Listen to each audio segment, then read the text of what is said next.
Bienvenidos a Diálogos de Consenso, el podcast de la Escuela de Estudios Internacionales de la Universidad Central de Venezuela. Iniciativa del equipo directivo de la profesora Esther Mobilia, directora de la Escuela de Estudios Internacionales, y del profesor Moisés Martínez, profesor de nuestra escuela. El día de hoy me corresponde a mí ser el anfitrión de este capítulo y tenemos el orgullo de presentar a el economista Asdrúbal Oliveros. Bienvenido, Asdrúbal. Muchas gracias a ustedes. Bienvenido y orgullosos porque es un egresado de esta casa de estudio, por lo tanto el buen hijo siempre vuelve a casa. Siempre un placer venir a la UCB, al Auditorio Naranja, que me trae tantos recuerdos de mi época de estudiante, ¿no? Y estoy muy contento de estar acá y de compartir pues esta charla contigo. Bueno, queremos conversar con Asdrúbal, egresado de la Escuela de Economía, hoy en día socio director de una firma de consultores ecoanalítica, digamos de las más destacadas y de las más renombradas en la sociedad venezolana, que nos dan siempre perspectivas económicas y que nos ayuda a entender poco a poco nuestra realidad. Para la Escuela de Estudios Internacionales esto es un tema importantísimo. La gente dirá, bueno, ¿y qué tiene que ver un internacionalista con la economía? Pues mucho. Total. Porque en este paradigma en el que vivimos, que es un mundo globalizado, la globalización tiene un componente principalmente económico, y queremos hacer esa conversación contigo partiendo un poco de cuál es la situación actual de la globalización. Bueno, fíjate, yo diría que la globalización tal y como la entendíamos está en crisis, ¿no? Porque por mucho tiempo, tras la Segunda Guerra Mundial, el mundo asumió como paradigma, por supuesto eso fue cambiando, pero un paradigma fundamental era que en la medida que todos nos interconectáramos, que el comercio se ampliara, que se derrumbaran las barreras comerciales, arancelarias, que se establecieran además organismos internacionales que ayudaran un poco a la gobernanza global, eso iba a contribuir a una mejor dinámica global, ¿no?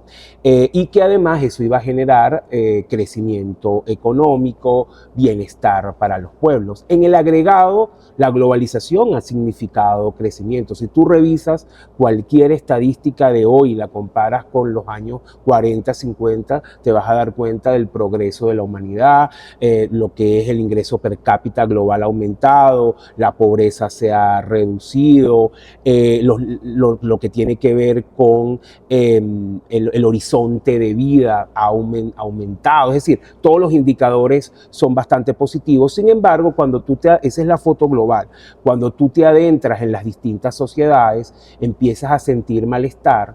Eso ha llevado también a que surgieran otros liderazgos críticos con este modelo.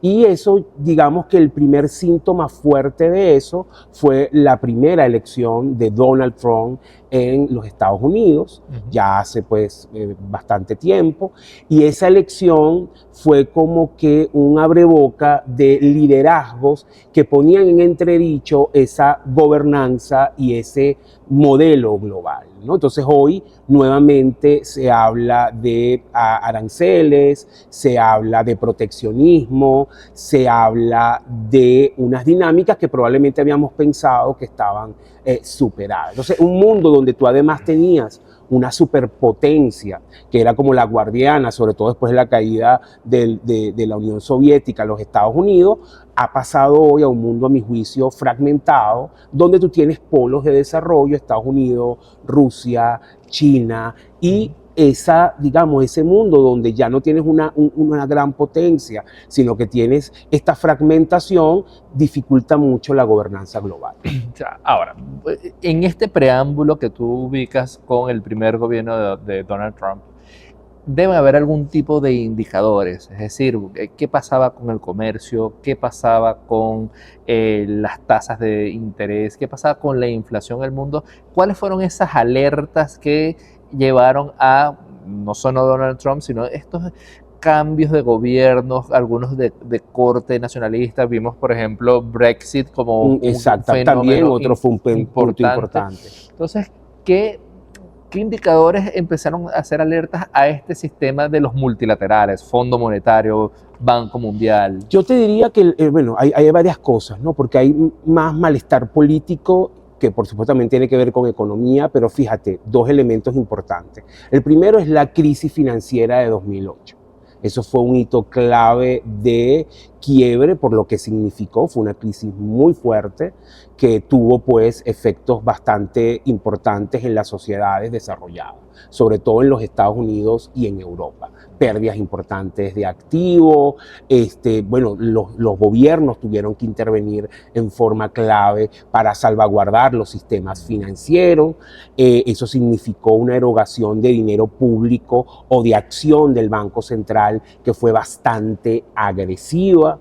Y eso, por supuesto, ya generó un malestar porque se empezó a percibir que los banqueros podían hacer lo que se daba la gana y siempre los iban a salvar, ¿no? Por supuesto que esto no necesariamente es cierto, pero en la percepción ciudadana se caló esa idea. Pero luego está también que, por eso te decía, los frutos macro frente a lo micro. Esa globalización que en términos generales fue positiva, cuando tú lo ves en la sociedad, y voy a hablar específicamente de los Estados Unidos, aunque eso se puede reproducir en otra, te das cuenta que había un malestar en la gente. Por ejemplo, la globalización provocó que el entramado manufacturero de los Estados Unidos prácticamente se desmontara para trasladar esa estructura a Asia, principalmente a China. Por supuesto, hubo otros sectores que se beneficiaron, tecnología, servicios, pero las personas involucradas en estos sectores manufactureros, industria automotriz, por ejemplo, se sintieron perjudicados. Entonces tú empezaste a ver unos niveles de desigualdad, unas separaciones importantes entre centros urbanos, centros rurales, ciudades más pequeñas, donde se perdía empleo, se perdía calidad de vida y la gente empezó a decir, bueno, este modelo no me sirve. Y surgen estos liderazgos que, bueno, hacer América fuerte otra vez, vamos a producir acá, que es más un tema de empoderamiento político, aunque en lo económico no sea tan sencillo. Entonces, por eso te digo que también hay un malestar económico donde los beneficios de la globalización no necesariamente se sintieron directamente en todo el entramado de la sociedad y empezaron a surgir grupos molestos que empezaron a votar por alguien que fuera disruptivo. Eso no solamente lo vimos en los Estados Unidos, lo vimos también en Inglaterra, todo el tema del Brexit, lo vimos también en Europa y lo estamos viendo en Europa con el surgimiento de los llamados grupos, vamos a decir, más radicales, lo que se conoce como la ultraderecha, que han tenido avances importantes en países, bueno, el caso de Vox en España, Le Pen en Francia, también en algunos países nórdicos, que es justamente expresión de ese malestar, ¿no? O Milei, que también es un antisistema en la Argentina. Sí, en efecto, creo que allí uno va viendo desde el punto de vista del internacionalista cómo al final la realidad es compleja y es multidimensional y sobre todo es multidisciplinaria. Entonces ahí vemos cómo hay conflictos en integración, de desintegración, los llaman algunos, que tiene que ver con la materia jurídica, pero también está la geopolítica y por supuesto el trasfondo económico es importante.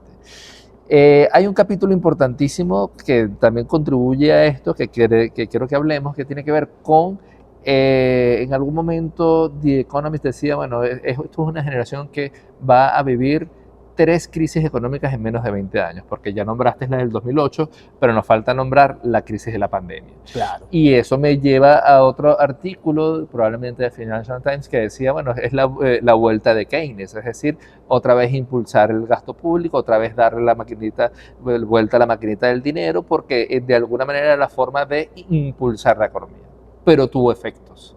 Háblanos de esos efectos del economía. No, eso es bien interesante porque efectivamente tanto la crisis del 2008 como la pandemia volvieron a avivar el debate sobre el rol del Estado en la economía y la importancia del Estado, que todavía es un debate abierto, ¿no?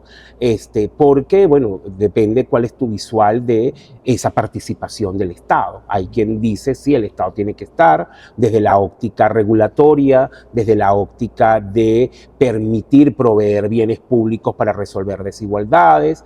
Hay otros que dicen, no, tiene que ir más allá, tiene que además ser empresario, regular. O sea, entonces ese debate sigue estando presente, pero el hecho cierto es que en la pandemia la labor del Estado fue significativa, sobre todo para hacer frente a una disrupción tan fuerte como la que se tuvo. O sea, hubo una paralización de la dinámica global, tanto del comercio de personas como de mercancía, nos encerramos en nuestras casas y eso cambió una dinámica donde el Estado tuvo que intervenir desde la perspectiva del tema salud, es decir, cómo proveer vacunas, cómo proveer servicios médicos para todos los afectados por la pandemia, desde la perspectiva del mercado laboral, cómo hago que se permita que la gente esté en su casa, que algunos trabajen desde casa y quien no puede estar, desde la perspectiva de movilidad, desde diferentes ámbitos. Obviamente el Estado tuvo que actuar, algunos estados incluso tuvieron que aumentar nuevamente sus niveles de gasto de manera extraordinaria. Eso por supuesto hizo que se deteriorara su situación fiscal, es decir, lo que es lo que llamamos los economistas el déficit fiscal, que es la diferencia entre ingresos y gastos. Este concepto es muy importante en la mayoría de las economías, mantener a raya el déficit fiscal. En la pandemia tuviste que relajar esas normas. Fíjate el caso de Europa. Europa era muy dura por la influencia alemana de mantener a raya el déficit, de quien no lo hiciera era penalizado. Con la pandemia tuvieron que flexibilizar. Eso abrió un debate que además se profundizó con la llegada de Biden a la presidencia y lo que fueron sus decisiones legislativas, la famosa ley esta de intervención fuerte que él estableció, que fue el gran, digamos, el elemento central de su gobierno, donde la participación del Estado era bastante fuerte. Entonces, ese concepto sigue estando allí, el rol del Estado, pero por supuesto yo como economista no lo separo de este elemento fundamental, que es la sostenibilidad. El Estado tiene que estar, pero tiene que ser un Estado sostenible. Y esto es un debate interesante, porque si es un Estado que está, pero a su vez es irresponsable fiscalmente, es decir, gasta muy por encima de sus posibilidades, provoca otros efectos distorsionantes, bueno, alta inflación, baja credibilidad, problemas con su moneda, que bueno, lo hemos vivido mucho en América Latina y bueno, en Venezuela también. Este ha sido un elemento importante de esas distorsiones del Estado que no deberían perderse. Ajá. Ahí tocaste un tema importante. Pareciera que el mundo aceptó convivir con la inflación. Es decir, luego de 30 años de una gobernanza con disciplina fiscal, con bajos tipos de interés, con un interés y una inflación muy baja como requisito de desempeño, el Fondo Monetario Internacional emitió derechos especiales de giro y decía, venga el dinero fresco. Claro. Y eso, por supuesto... Y además los estados también empezaron a gastar más, ¿no? Vimos tasas inauditas en los últimos 40 años de 8 o 10% de inflación mundial, y pareciera que en algún momento el Fondo Monetario Internacional dijo, nos estamos preparando para el soft landing. Esto va a ir bajando poco a poco, pero acostúmbrense a una economía con altos precios. Y eso pareciera que tuvo un impacto importante en las sociedades de consumo, porque inflación, como debe decir bien un economista, es pérdida de calidad de vida. No, claro, totalmente. Ahí tú has introducido algo bien clave, que pues inflación y malestar político, que lo trajo la pandemia. Efectivamente, la pandemia fue una gran disrupción económica que se materializó principalmente de oferta. También ese es otro debate interesante, no lo voy a traer acá, de los economistas, si el problema de la inflación vino por vía de la oferta. Hay quienes dicen que sí, y por lo tanto era transitorio, y hay otro grupo que dice no, también es un problema de demanda, esto que tú estás mencionando, mucha irresponsabilidad, y por lo tanto si no se controla esa irresponsabilidad, el ritmo de descenso de la inflación va a ser más lento. Si tú ves un poco lo que ha ocurrido tras la pandemia, que ya tenemos unos cuantos años, la inflación ha cedido, con lo cual también refleja que si había elementos de oferta importante allí de la disrupción, ¿no? Pero el tema de disciplina es muy importante. Eso, como tú lo has señalado, encareció el nivel de vida en la mayoría de las sociedades y generó un malestar en la población. En sociedades democráticas, el malestar económico se traslada a tu elección política. Entonces, ¿qué ocurrió? Que la mayoría de los países giraron al grupo contrario porque lo castigaron.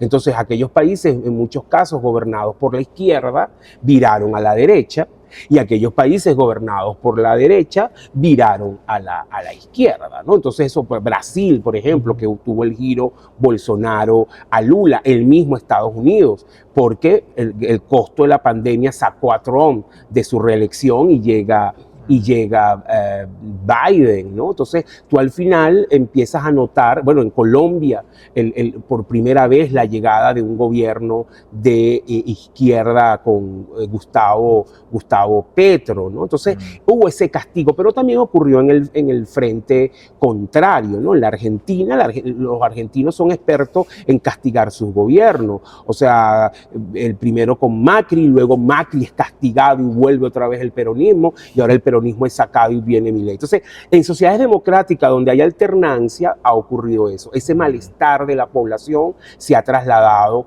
al tema precio, pero también ha permitido que resurjan, como te digo, grupos más radicales, grupos totalmente antisistema, y ese es un movimiento global que estamos viendo en muchas sociedades, y que la preocupación que se tiene es que si estos grupos también antisistema, o como le dicen en inglés, anti-establishment, sean también grupos que socaven la democracia, y ese es un debate que está todavía latente, ¿no? Sí, y hay un fenómeno importantísimo que tiene que ver con la posverdad, ¿no? Con estas falsas noticias propias de algunos líderes carismáticos pero populistas. Y que las redes sociales lo han potenciado, porque ahora las noticias no solo se consumen como cuando tú y yo éramos estudiantes, que era leer revistas, leer periódicos, acceder a algunos portales web. Hoy tú te informas en YouTube, te informas en las redes, sigues a personas, y muchas de esas personas tienen muchos seguidores, pero no tienen lo que dicen, no es verdad, y entonces, bueno, es bien complicado. Y llegamos ahorita a quizás de los eventos más disruptores, que es el segundo gobierno de Donald Trump. A propósito de la posverdad, a propósito de las falacias, ahí nos revienta con la noticia que no fue no avisada, o sea, no nos podía sorprender que venía una guerra comercial, pero con unos argumentos terribles, digamos, hay unas fórmulas que él saca en rueda de prensa, pero los economistas la desmienten. Sufrimos los economistas. Hablan de desequilibrios primarios, pero no lo explican bien. Entonces llegamos a abril con este Liberation Day y una guerra de aranceles que no habíamos visto en más de 100 años. Sí, y además con mucha improvisación, ¿no? Que también es muy el estilo de Trump, tiro en cojo, porque él usa los aranceles. En realidad creo que le importa poco el tema arancel como tal, como concepto de política comercial. El arancel es un instrumento de negociación. Ese es para mí el punto clave. Donald Trump obviamente entiende el poder que tienen los Estados Unidos, es la primera economía del mundo, es el centro tecnológico y militar global, es la moneda de reserva global, más del 80% de las transacciones en el mundo se hacen con dólares, es el sistema financiero líder global, coordina todo lo que es el sistema SWIFT. Entonces al final eso te da un poder extremadamente grande. Nadie quiere pelear con los Estados Unidos, y él entendió, a diferencia de sus predecesores, que si era rudo y con el tema arancel podía lograr cosas. Entonces tú lo ves en este tira y encoge, tanto por ciento, vienen, ahí se reúnen con él, lo rebaja, y estamos en esto. Todo eso genera obviamente tensiones en la economía. Y los organismos internacionales, el Fondo Monetario a la cabeza, destacan, bueno, la posibilidad de una recesión, aumento en temas en presión inflacionaria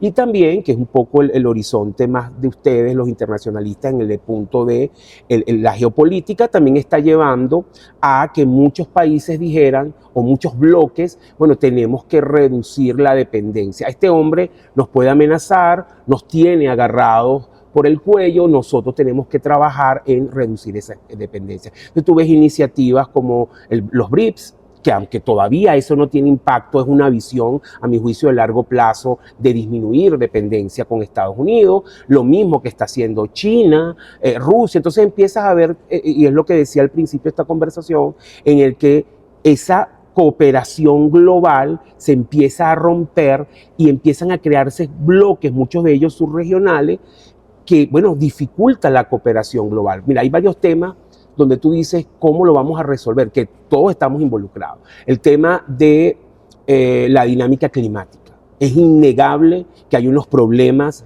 ligados al clima, a la contaminación, y que están afectando el aumento en temperaturas, desastres naturales, olas de calor. ¿Cómo resuelve? Eso no lo puedes resolver tú solamente por país. Eso necesita cooperación global. ¿Cómo lo haces en medio de esta guerra, ¿no? ¿Cómo resuelves problemas migratorios? Que tampoco es cerrando tus fronteras, es cooperación global para tratar de disminuir esos flujos con reforma. ¿Cómo se da ese contexto? Terrorismo, y no solamente terrorismo tradicional, sino ciberterrorismo, inteligencia artificial, por mencionarte estos 4 temas que ameritan una visual global y que hoy es difícil que tú llegues a acuerdos entre las diferentes potencias y en el mundo, justamente por este tema arancelario que está generando una tensión enorme. Por supuesto, todas estas cosas tienen ganadores y perdedores. Yo creo que, por ejemplo, para América Latina podemos ser medio ganadores en esta dinámica, podemos ver cómo podemos mejorar nuestro flujo con los Estados Unidos. Parte México está tratando de trasladar mucho de lo que está en China hacia los Estados Unidos, aunque también Trump tiene su propia visión con el tema México.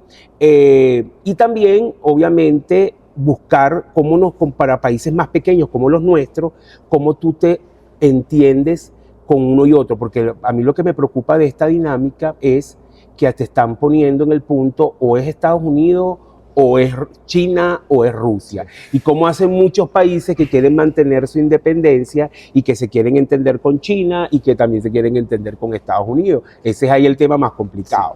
Sí, diste ahorita los 4 elementos que caracterizan lo que llaman la desglobalización. Exacto. Que pareciera que desde el fenómeno de la pandemia todo el mundo empezó a redimensionar la cadena global de valor, de comprar más cerca, el new shipping, el new shoring, todos estos fenómenos de tratar de evaluar esa cadena. Hacer transacciones en sus propias monedas. Entonces, estos fenómenos que pareciera que van en contra de esa práctica globalizadora. Y en algún momento pareciera que se nos olvidó que estamos en una transición tecnológica en donde el argumento no es proteger el trabajo, sino cómo adaptarnos a los nuevos trabajos o cómo adaptamos las tecnologías y las hacemos convivibles con el ambiente. Eso yo te digo, para mí va a ser otro foco de tensión que probablemente hay que ver cómo va a ser la expresión política. En la medida que tú observes que las empresas y los sectores productivos se hagan más automatizados, usen más intensivamente la tecnología y las herramientas de inteligencia artificial y cada vez el peso de la mano de obra disminuya eso y no haya tampoco la rapidez para que otros sectores lo absorban, va a generar tensión, el aumento del desempleo, del subempleo, y entonces la pregunta es cómo va a ser la expresión política de ese descontento. Y ahí, sobre todo, para la región latinoamericana, porque de repente aquellos que están en mejor condición de adaptarse a esas nuevas tecnologías y a esas transiciones, no solo son aquellos que tienen capital, que puedan comprar la máquina, porque digamos que hoy en día la tecnología es bastante democratizadora, el que tiene el capital puede agarrar y importar una línea de producción y robotizada, sino es el tema de la educación. O Es decir, el que opera la máquina tiene que tener un cierto nivel de capacitación y quizás ahí es uno de los retos futuros de cualquier sociedad. ¿Cómo ves tú el futuro de la educación en América Latina, sobre todo como base de un sistema socioproductivo? Bueno, mira, yo creo que América Latina tiene desafíos importantes, ¿no? Porque lamentablemente nosotros no somos un centro destacado de producción comparado con lo que son las grandes universidades del mundo desarrollado. Y el gasto en términos de PIB en educación de América Latina es bastante bajo para los estándares globales.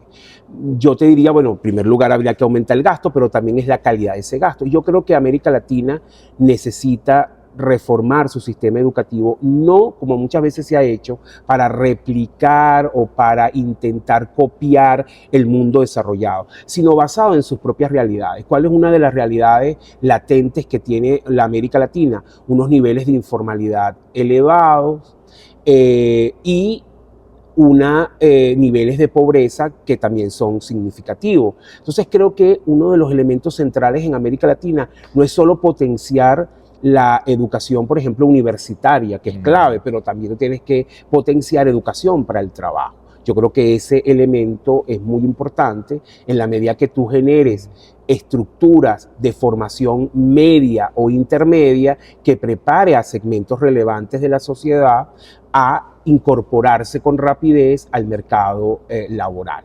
Creo que también tenemos una oportunidad enorme de que, como están surgiendo nuevas necesidades y nuevas demandas de trabajo en la sociedad, también pudiera entonces buscarse cómo preparamos personas para eso, es decir, cómo trabajamos gente, en este momento es clave, desarrolladores de software, personas que manejen Big Data. Entonces eso, y bueno, ahí sí tú puedes apoyarte de los centros globales, pero preparar chamos que se enfoquen y que trabajen esos temas. Entonces creo que también hay que potenciar el factor de educación para el trabajo.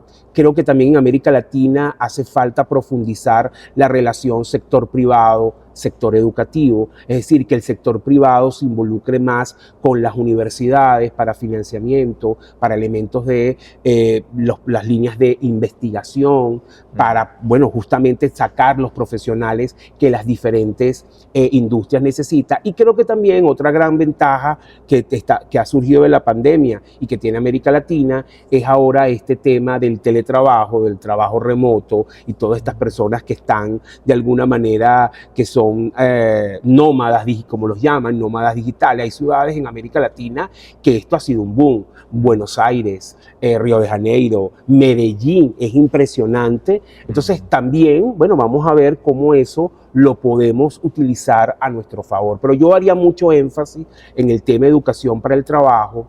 Y creo que también hay que revisar el gasto educativo, porque en muchos países hay unas distorsiones donde la educación primaria no recibe la atención necesaria y creo que ahí eso hay que potenciarlo. Tú deberías garantizar que los niños y los jóvenes estén en la escuela y que no haya deserción. Eso es un reto en otros países, en el mundo desarrollado tal vez no tanto, pero en América Latina es un reto y ese foco no se puede perder.